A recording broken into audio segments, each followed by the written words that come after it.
enthusiastic and assertive. And so they seem to win their way through the world by utilizing social capital and social networks. Extroverts don't necessarily like you, but they like to be around you. And are creative people extroverts? Well, creative people are slightly tilted towards extroversion, but that's not the fundamental dimension. Okay. Introverted people like to spend time alone, and there's plenty of creative introverted people.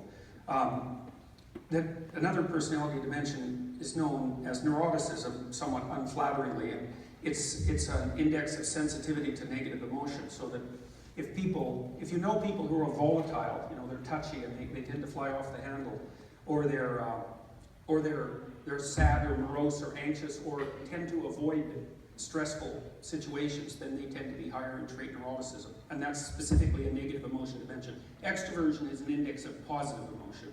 And so there are separate biological systems, positive and negative emotion. I'm trying to get us back to creativity. Yeah. Well, the third category is agreeableness. Agreeable people are compassionate, and they basically live for close, intimate, personal relationships.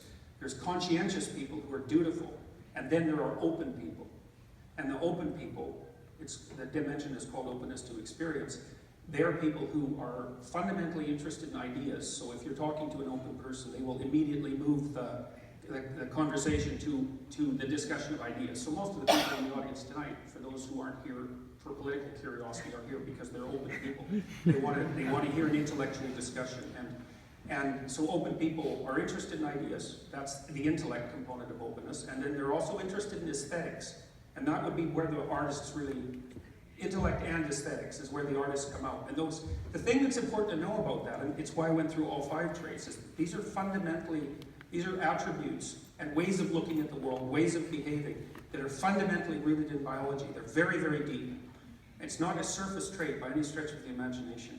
And creative people also tend to be higher in trait intelligence, technically speaking, and that's the ability to manipulate abstractions rapidly. So is